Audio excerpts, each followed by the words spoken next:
Dunki versus सालार Christmas 2023 की दो बड़ी फिल्में जो कि एक साथ क्लैश होने वाली है।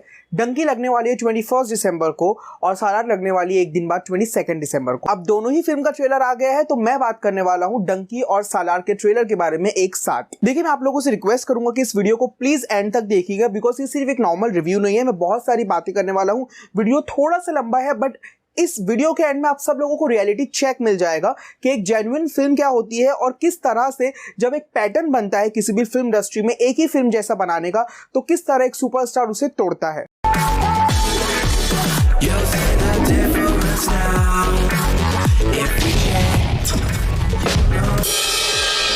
वीडियो स्टार्ट करने से पहले सबसे पहले रिक्वेस्ट करूंगा प्लीज चैनल को सब्सक्राइब कर दीजिए ताकि आप लोगों को नेक्स्ट वीडियो का अपडेट मिल जाए। 2023 की शुरुआत हुई थी पठान से। ब्लॉकबस्टर फिल्म थी, सबसे बड़ी एक्शन फिल्म थी। उसके बाद बहुत सारी एक्शन फिल्मों की ब्लॉकबस्टर होने की लाइन लग गई। गदर 2 हुई, उसके बाद में शाहरुख खान की अगेन जवान आई। जवान अभी तक हाईएस्ट ग्रॉसिंग फिल्म है। 650 करोड़ से ज्यादा का नेट कलेक्शन सिर्फ इंडिया में किया है फिल्म ने। अभी हाल ही में एनिमल चल रही है, बहुत धड़ाके से चल रही है और वो भी ऑलमोस्ट 500 करोड़ तक तो इंडिया में पहुंची जाएगी। उसके बाद में और अभी जैसे मैंने कहा कि सालार भी आने वाली है, वो भी एक एक्शन फिल्म है। तो ये जो पूरा जो तांता लगा हुआ है, पूरी जो लाइन लगी हुई है एक्शन फिल्म की, उसमें एक ब्रेथ ऑफ फ्रेश एयर बन के आई है डंकी। मैं ये क्यों कह रहा हूं क्योंकि मैं बताना चाहता हूं, देखिए शाहरुख खान हमेशा अपना खुद का पैटर्न तोड़ते हैं। उन्होंने दो बड़ी एक्शन फिल्में दी, वो जो है बहुत सेफ प्ले कर सकते थे। वो एक और एक्शन फिल्म लेके आते और जैसा माहौल चल रहा है उसमें वो भी चल जाती थी, but he always do something out of the box. So now he is doing Dunki. अब जब मैं डंकी के बारे में बात कर रहा हूं ना, तो मैं इससे पहले वीडियो में भी डंकी का नाम डंकी क्यों है, उसका क्या कॉन्सेप्ट है, वो मैंने बताया था, बट मैं यहाँ पे ब्रीफ में बता दूंगा। तो डंकी और सालार दोनों के बारे में मैं एक साथ बात करता हूं। मैं बहुत ऑनेस्टली के साथ कह रहा हूं, मुझे सालार का ट्रेलर बहुत ही ज्यादा एवरेज लगा। एकदम मतलब एवरेज भी नहीं, मुझे बिलो एवरेज कहना चाहिए अगर मैं ऑनेस्टली कहूं, क्योंकि मेरी एक्सपेक्टेशन थोड़ी ज्यादा हाई थी। बट प्रशांत नील जो फिल्म के डायरेक्टर है, उन्होंने खुद ने इंटरव्यू में कहा है कि सालार का केजीएफ से कुछ लेना देना ही नहीं है। अब अगर केजीएफ एक अलग यूनिवर्स है, सालार दो पार्ट्स में बन रही है, तो फिर इतने सिमिलर सेट्स, यहाँ तक का कलर पैलेट सेम है, ब्लैक एंड व्हाइट पूरी फिल्म दिख रही है, एक्शन सेम है। और ट्रेलर अगर आप देखें तो आधे ट्रेलर के बाद प्रभास की एंट्री होती है, बैकग्राउंड म्यूजिक बिल्कुल फीका है। पृथ्वीराज ही मुझे पूरे ट्रेलर में दिखे, तो I am really not sure कि मतलब what exactly Prashanth Neel is going to present on screen, because ये पूरा मुझे जो है KGF जैसा ही लग रहा है और मतलब कुछ नया नहीं दिख रहा है उसमें। वहीं अगर मैं डंकी के ट्रेलर की बात करूं तो बहुत ही ज्यादा कलरफुल है, बहुत ही ज्यादा वाइब्रेंट है। और एक मैं खास बात बताना चाहता हूं, जैसा कि मैंने स्टार्टिंग में कहा कि पूरे साल जो है एक्शन फिल्मों की भरमार रही है। Now the Dunki is a breath of a fresh air. सबसे पहले तो ये राजकुमार हिरानी की फिल्म है जिनका 100% ट्रैक रिकॉर्ड रहा है। और उनकी एक खास बात मैं आपको बताता हूँ, राजकुमार हिरानी की जो फिल्म्स होती है ना, उनके ट्रेलर टीजर सॉन्ग्स जो होते हैं ना, वो इतना ज्यादा हाइप क्रिएट नहीं करते हैं क्योंकि वो एक सोशल ड्रामा फिल्म्स होती हैं। उसमें सोशल मैसेजेस होते हैं, कॉमेडी होती है, इमोशंस होते हैं, ड्रामा होता है। तो वो जो ट्रेलर होते हैं वो उनके बहुत ज्यादा जो चीजें होती है ना, वो छुपा के रखते हैं फिल्म में। आप अगर डंकी का ट्रेलर देखें, आधा जो ट्रेलर है वो कॉमेडी में निकल गया। उसके बाद में बहुत ही फास्ट पेस उन्होंने जो इमोशंस है और जो जर्नी है उन 4-5 दोस्तों की, उसको बहुत फास्ट पेस में निकाल दिया ताकि फिल्म की स्टोरी बहुत ज्यादा रिवील ना हो। Now talking about the Dunki trailer, जो मुझे सबसे ज्यादा अच्छी बात लगी कि पूरे साल जो है ना, जैसा मैंने कहा कि ये बहुत सेम काइंड ऑफ फिल्म के एक्शन जॉनर की यहाँ वहां से स्टोरी में वही चलता रहा। Now this is a film of Bollywood which is coming after ages, जहां पे फैमिली बैठ के एक अच्छी फिल्म देख सकती है। और ये फिल्म क्यों बहुत ज्यादा जरूरी है, क्योंकि ये डोंकी फ्लाइट के ऊपर बेस्ड है, जिसे पंजाबी में डंकी कहा जाता है। जैसा कि मैंने इससे पहले वीडियो में भी बताया था, मैं ब्रीफ में बता देता हूं कि इसमें होता क्या है ना, कि जो हमारे जो इंडियंस होते हैं, पंजाब के जो लोग होते हैं, हरियाणा, दिल्ली, पंजाब के, वो इलीगल तरीके से दूसरी कंट्रीज में जाते हैं। जैसा कि इस ट्रेलर में भी बताया कि ये लोग लंदन जाना चाहते हैं, उसके लिए वो इंग्लिश सीख रहे हैं, एजेंट से बहुत सारी सेटिंग्स लगा रहे हैं। अब ये जो रूट होता है ये बहुत ही ज़्यादा खतरनाक रूट होता है। मतलब वो अगर उन्हें अमेरिका जाना है, लंदन जाना है, तो वो सीधा लंदन ले जाके उन्हें नहीं रखते हैं। वो मुंबई से उन्हें सऊदी अरेबिया या दुबई ले जाते हैं, वहाँ कुछ दिन रखते हैं। उसके बाद वो पनामा के जंगल से, मैक्सिको की बॉर्डर से, रेगिस्तान से होते हुए, बर्फ में होते हुए, जैसा कि इस फिल्म के ट्रेलर में भी दिखाया है, बहुत सारे लोग झुंड में जाते हैं। तो आप सोच सकते हो कि फिल्म की जो स्टोरी है उसमें थ्रिल भी होगा, कॉमेडी तो ऑफकोर्स दिख ही रही है, इमोशंस भरपूर होंगे, क्योंकि इस जर्नी में जो 4-5 लोग निकले हैं, साथ में रास्ते में और भी कई झुंड वाले लोग मिलेंगे।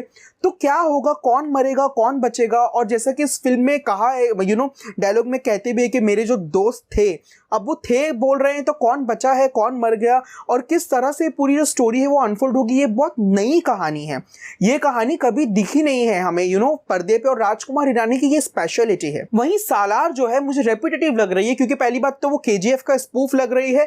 पूरा साल लोगों ने एक्शन देखा है, फिल्में देखी है, और लोग बहुत ही अब ऊब चुके हैं एक्शन फिल्म से। अगर सच में अगर अभी शाहरुख खान की भी थर्ड एक्शन फिल्म आ जाती ना आफ्टर पठान एंड जवान, तो मैं ऑनेस्टली बोलता कि यार अभी उतनी एक्साइटमेंट नहीं है। But Dunki is really out of the box. It is not like typical masala action film. ये राजकुमार हिरानी की कंटेंट ओरिएंटेड फिल्म है, और कंटेंट बोलता है। देखिए, भले ही फिल्म की ओपनिंग जवान और पठान जैसी ना भी हो, मतलब 60-70 करोड़ की ना भी हो, तो इजीली ये फिल्म पहले दिन 50 करोड़ से ज्यादा का बिजनेस करेगी ही करेगी, बिकॉज राजकुमार हिरानी अपने आप में ब्रांड है। और शाहरुख खान पठान और जवान के बाद आ रहे हैं, which is the biggest blockbuster of film industry this year. अब डंकी जो है वो 21 को लगेगी, सालार जो है 22 को लगेगी। तो ऑफकोर्स डंकी जो है पहले दिन बाजी मार लेगी, and they are very confident. जो राजकुमार हिरानी है, जो डंकी के मेकर्स है शाहरुख खान रेड चिलीज वाले, वो बहुत कॉन्फिडेंट है, इसलिए वो एक दिन पहले लेकर आए हैं। अभी सालार को जो है अपना मेटल प्रूव करना होगा कि लोग जो है, लोगों को बहुत ज्यादा ऑलरेडी कह रहे हैं कि केजीएफ जैसी लग रही है,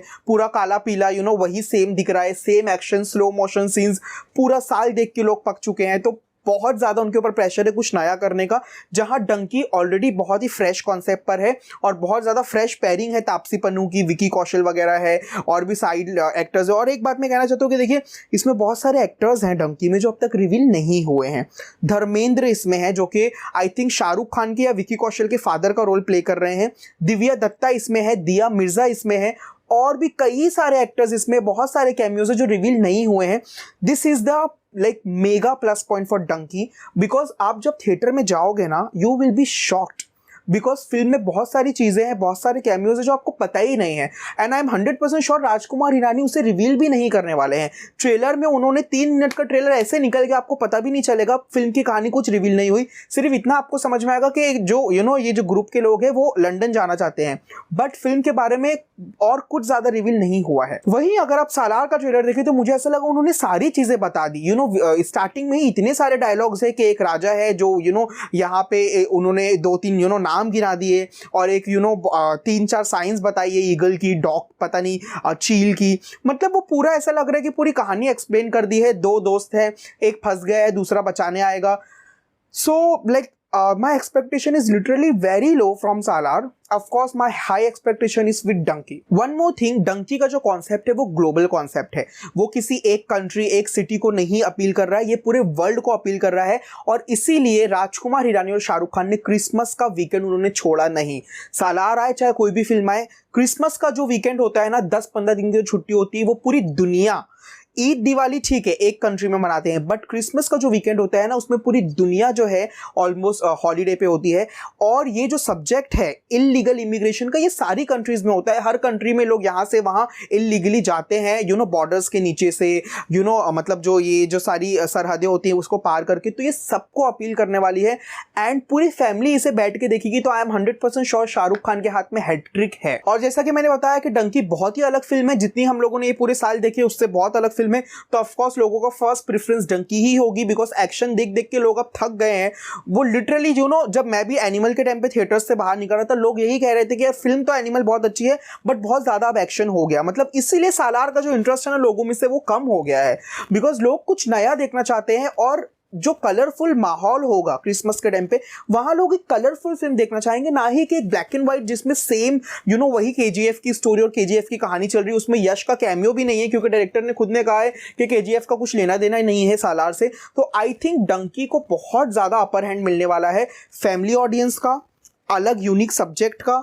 इसमें कॉमेडी, इमोशंस, गाने, एक टिपिकल क्लासिकल बॉलीवुड फिल्म जो शाहरुख खान की होती थी, जैसे कि दिलवाले दुल्हनिया ले जाएंगे, स्वदेश, चक दे इंडिया, वीर ज़ारा, वैसी एक फिल्म आ रही है जो कि यूनिवर्सली सबको अपील करेगी। सब्जेक्ट ही ऐसा है, पैट्रियोटिज्म है। अगर आप देखें फिल्म में डंकी में बहुत ज़्यादा पैट्रियोटिज्म दिखाया गया है, देश की भावना को जागरूक किया गया है कि घर जो होता है, अपना देश जो होता है वो अपना ही होता है। लोग मजबूरी पे बाहर चले जाते हैं लेकिन खुद का घर खुद का ही होता है। और एक एजेड लुक भी बताया गया है शाहरुख खान का कि वो बुढ़े जैसा कि जवान में दिखाया गया था, वैसा डंकी के एंड में भी उनका एक लुक दिखाया गया है, विच इज़ रियली इंट्रिगिंग मी कि क्या होगा, मतलब बुढ़ापे तक का उनका सफ़र बताने वाला है तो क्या होने वाला है। That is really like nice thing about Dunki कि उन्होंने कुछ भी रिवील नहीं किया है। That's a plus point. तो सारे ही पोल्स पे हर जगह जहां भी मैंने देखा डंकी वर्सेस सालार में डंकी ही टॉप कर रही है। डंकी का ट्रेलर बहुत 99% लोगों को पसंद आ रहा है, वहीं सालार का बहुत ही डिसअपॉइंटिंग ट्रेलर लग रहा है। और अब लोग ऐसा भी कह रहे हैं कि सोशल मीडिया पे चल रहा है कि सालार का एक ट्रेलर और आएगा हाइप को इंक्रीज करने के लिए। I am 100% sure Rajkumar Hirani अब कुछ और रिवील नहीं करेंगे डंकी का। आपको फिल्म टिकट खरीद के आपके दोस्त और आपके फैमिली के साथ डंकी थिएटर में देखनी पड़ेगी, वहीं वो पूरी फिल्म अनफोल्ड होगी, वहीं पर पूरा सागा जो है उनकी जर्नी का, इंडिया से लेके लंदन तक की कॉमेडी इमोशंस, वो सारा वहीं पे होगा। तो I will request go and watch with your family Dunki in theatres on 21 December. आप लोगों को कौन सा ट्रेलर ज्यादा पसंद आया, डंकी या सालार? प्लीज कमेंट सेक्शन में मेंशन करके जरूर बताइएगा। वीडियो को लाइक कीजिए, चैनल को सब्सक्राइब कीजिए। Thank you so much and love you all.